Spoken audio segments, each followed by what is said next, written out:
So, the official translations are out for My Hero Academia Manga Chapter 334, and let's just say that in this video, I am going to talk about the two most important characters in the story right now, and those characters are Shinso and Monoma. And we're going to talk about why they are so great and why they are so important for the story now, but first, right after this.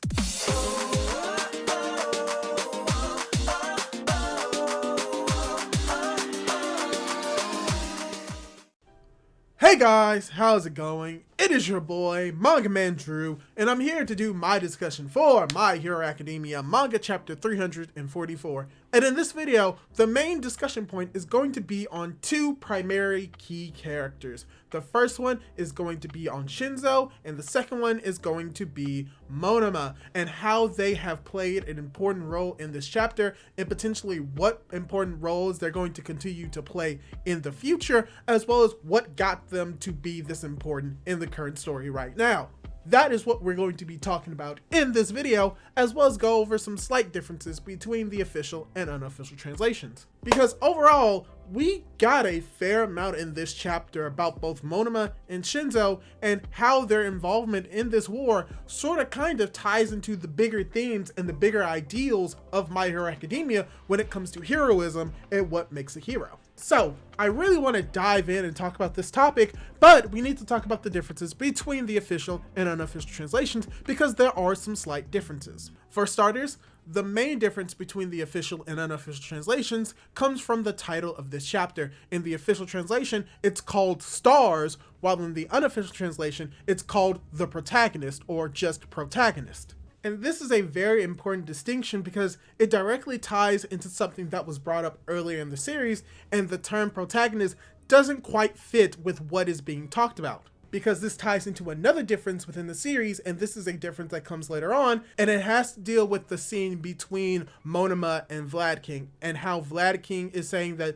in the unofficial translation, there's no such thing as a side character, and how everyone is the protagonist, while in the official translation, what Vlad King says is that there's no such thing as a bit character, and that everyone has the ability to be a star, or that everyone is a star. Because when it comes to what a protagonist is, it is the main character of a story. And you can't really change the main character of the story unless the main character stops being the main character. And in the case of My Hero Academia, the main character of the story is Deku. So the idea of him being a protagonist is not necessarily the case. He could be the protagonist of his own story, but we're not seeing his own story. So that's why the idea of him being a star makes more sense, because you can have multiple stars in a play or a project, but you can't necessarily have multiple protagonists. So yeah, that is one difference between the official and unofficial translations, but another slight translation thing has to deal with Aizawa's plan, because in the unofficial translation, it seems to play into the idea that Aoyama's plan is a combination of his plan as well as All Might's plan, which involves using both Aoyama as well as Shinso to get ahead of All for One. But in the official translation, it seems to more clarify that Aoyama as well as Shinso was all a part of Aizawa's plan, and that Monoma was sort of a secondary plan that was created by All Might and not necessarily by both All Might and Aizawa. So yeah, that's pretty much everything that is different between the official and unofficial translations. So let's jump right into what I really want to talk about, and it's how great both Monoma and Shinso are in this chapter and why they are such great characters for the story of My Hero Academia. So let's start by going over who these characters are and what their personalities are like. Let's first start off with Shinso. So, Shinso Hitoshi is a 16-year-old student at UA in Class 1C. He has the quirk of brainwashing, which allows him to take control of a person's body by asking them a question. He was at first introduced during the sports festival arc, where he made his first confrontation with Deku, and is later seen throughout the story as it's shown that he is building up his strength to potentially be put into the Hero Course program. he comes more into the story during joint training arc, where he is given the opportunity to participate in the joint training, where he's able to show off his quirk as well as show off the development that he has gone through and the growth that he has been able to achieve, which eventually leads him to becoming a potential candidate to being able to join the hero course during his second year. And what's very important about this is that when it comes to Shinso, he is kind of what Deku was at the beginning of this story, with a little bit combination of what Shoto was, in the sense of his personality is being very stoic, but still being a lot off-putting. How at first he only was preoccupied with achieving his goal and not really concerned with making friends, and how he had a one-track mind of achieving that goal no matter the cost. Very similar to Shoto, who wanted to be a hero without using his father's flame quirk. But he also falls under the idea of what Deku was by being someone who had a quirk, or as Deku, lack thereof quirk, that he was deemed to not be able to be a hero because of what is perceived to be a flaw. And that is because brainwashing is not necessarily a good quirk that a person can have to be a hero. Because we saw in his own flashback that many of his peers thought that he had a very cool quirk, but that it was inherently villainous. And that even during the sports festival, the fact of the matter is that he had a great quirk, but that it was not suited to get into the hero course because it wasn't very combative. And that this is something that we've seen in the story, that people can't really become heroes unless they have a really flashy quirk. And that really applies to both Shinso and Deku before we got One for All. So the idea is that Shinso is this character who has a quirk, but was put in a system where his quirk could not flourish. But luckily enough, Aizawa was able to give him a chance to actually be able to show off why he could be a great hero. Neito Monoma is a 16-year-old UA student that is currently in class 1B. He has the quirk of copy, which allows him to copy any quirk of anybody that he touches for a certain amount of time, and he can only hold a certain amount of quirks at a time. Currently, he can hold quirks for up to 10 minutes and can hold up to a maximum of 4 quirks at a time. When it comes to Neito Monoma, he has a very flamboyant personality. He is very confrontational when it comes to the students of class 1A, but is very friendly and very helpful to members of his own class. He can perceive to be very arrogant as well as offstandish, and to a little sense, crazy, but he does have a sort of heart of gold, where he wants to be a hero like everyone else, but he's always been told that he can't with his quirk. Mainly due to the fact that his quirk is best suited for support, and he's been told throughout his life that with a quirk like his, he could never truly be a superhero. And how he has taken that idea to heart and tried to go against it, showing that he can be a superhero even with his quirk. And that is very important because that puts him in a very similar, if not same boat, as Shinso himself. Because in the case of Monoma, his quirk cannot be used at all in just a one-on-one fight, or if he is unable to use it on someone else prior or have someone in the area around him. At least with Shinso, his quirk can be used at any time, at any moment. But for Monoma, his quirk is very, very specific and requires a very certain set of requirements to actually use, and is very reliant on other people. And because it's that over-reliance on other people, many people perceived that he can't be a great hero. But that did not let him down. That did not put him down in any way, because Monoma has shown that even with this quirk, he can still be a hero. And that kind of ties into the idea, or a major theme of My Hero Academia, of what makes a hero. And that, for the most part, you can be a hero as long as you have the right kind of ideals. The ideal of wanting to save people and wanting to be a hero to help people.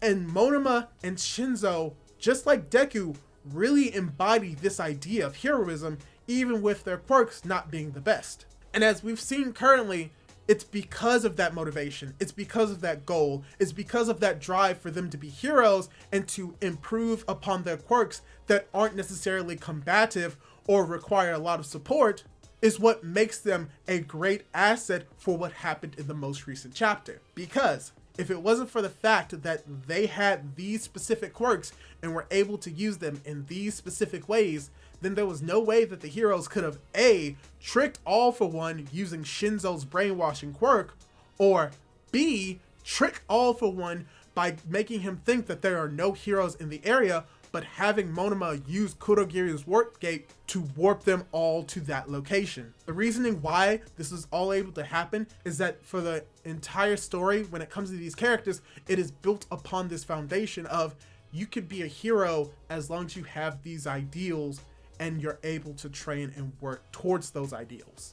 Which means that they are going and have played an important role in this story by allowing something that was seen to be impossible be possible because of their quirks that were seen to not be heroic, but have made them to be the most important thing to make a most heroic action and to give the heroes a fighting chance to defeat the villains. In a case, they are great heroes because of their quirks, but also because of their motivations to make their quirks better. Which is why when Shinso explains that he was able to work hard enough to improve his quirk to the ability for him to allow people to speak while under his control, shows how much he has had to train to show that his quirk, even though it's not combative, can still be horrifyingly strong. And tying to that point a little, I know people are going to have problems with the fact that Shinso was able to make this restriction sort of kind of disappear without actually seeing the training, but a rebuttal to that is that we've never really seen him actually training on screen. We've seen implications that he has been training, but we've never actually seen him training with his quirk, only with the binding cloth. And even then, he still has other restrictions, such as the potential that he can only mind control a few people at a time, and that he needs to direct his mind control at specific people, as well as the fact that he cannot have people say things based off their own information, based off their own knowledge. Most likely, how he was able to use his brainwashing of both Aoyama and his mother is tell them to say certain words based off what he has said. In a sense that if he told them to say jump, the person will be able to say jump, but not based off their prior knowledge, but based off what Shinso has said. So there are still some restrictions to his brainwashing, it's just that that one restriction is not necessarily going to be a hard restriction, but is more of a soft one. And this same idea can apply with Monoma as well. There's also this idea that Monoma was able to prevent Shigaraki from using his decay quirk because he was using both Warp Gate as well as Aizawa's Erasure. Because it is heavily implied that Monoma is going to use Erasure, and that could potentially also sway or shift the tides of this war into the hero's favor if the villains were to take an advantage or to take a higher ground in this fight. But a few things that makes that very unlikely is that A, if he was using Erasure, his hair would be sticking up because that is an effect of Erasure being active. And B, we did see Dabi using his flames to try and attack the heroes, so if Monoma was using Erasure on Shigaraki, why would he also not use it on Dabi? Because Erasure isn't a quirk that is like very specific. It cannot turn on and off certain quirks. It's more of a wide open thing that if you're in his eyesight when he activates his quirk, then you will be affected by it if you have a quirk that can be activated.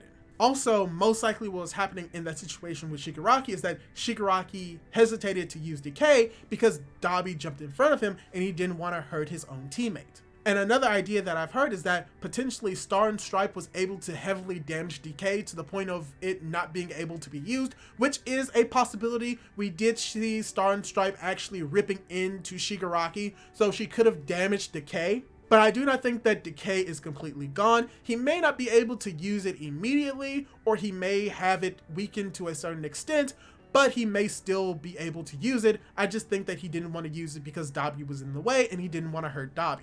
So let's talk a little bit more about what Monoma and Shinso can do in the next few chapters.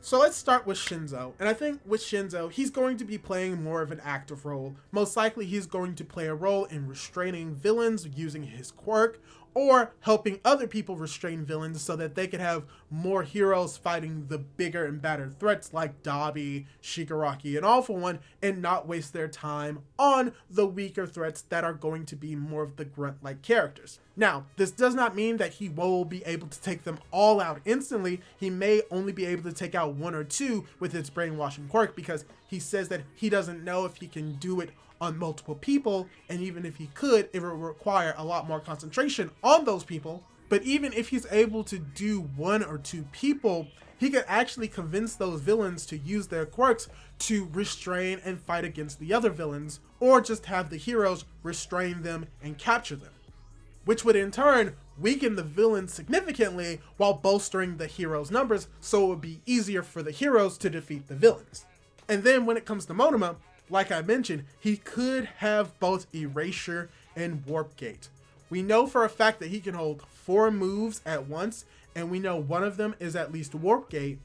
Potentially, he could hold Erasure and use Erasure for 10 minutes, which is a decent amount of time, but as long as he's able to go back and forth using Warp Gate, he can always have Erasure active. So most likely he will probably have Erasure, and when it comes to Erasure, all he needs to do is continuously practice to keep his eyes open, or have someone force his eyes open for Erasure to continue to be active. But when it comes to his other 2 quirks, I actually do not know what they could be. They could be some type of quirk that could be used for restraining people, as well as another quirk that could be used as more of a attack-based quirk. Or he could just have those 2 quirks open and be able to touch a villain or touch any hero at any time to use a quirk that he may need at that moment to help either defeat certain villains or restrain. So I think that when it comes to Shinso and Monoma, they still have a little bit more to do when it comes to a major contribution to the war, specifically when it comes to this plan and whether or not the plan will actually go through, which I'm really 50-50 on it. Either it's going to be a complete success or it's going to be a half failure, where half of the villains may actually be scattered in the same vein as USJ, where half of the students were spread out, while other villains would still remain where they are, and unfortunately something may happen to Monoma to the point where he will be unable to actually use Warp Gate, and he would eventually have to rely more on Erasure if he has it.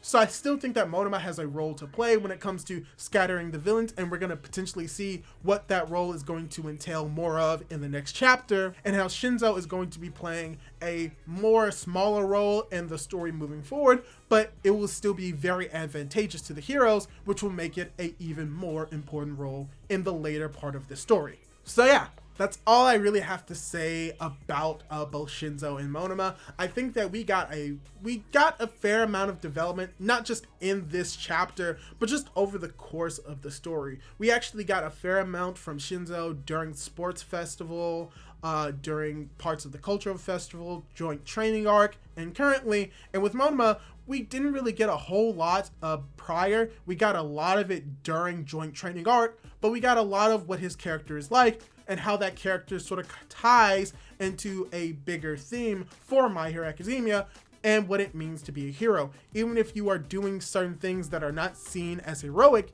you are still a hero by virtue of having the goal of saving people be the most important thing that you want to do. So yeah, that's all I really have to say. What did you think of the chapter? Did you like it? Did you dislike it? And what do you think of the characters of Monoma and Shinso? Do you think that they are great characters? Do you think that they're bad characters? Do you think that their role is just going to end here? Heck, do you think that one of them is going to die? Leave your thoughts down in the comments down below. I would like to know what you think. And if you want to see more content like this, subscribe to my YouTube channel so that you can get more content, more discussions, more reactions, more reviews for My Hero Academia, as well as other series. Hopefully you're willing to do all that cool stuff, and hopefully I'll be able to catch you in my next video. Goodbye!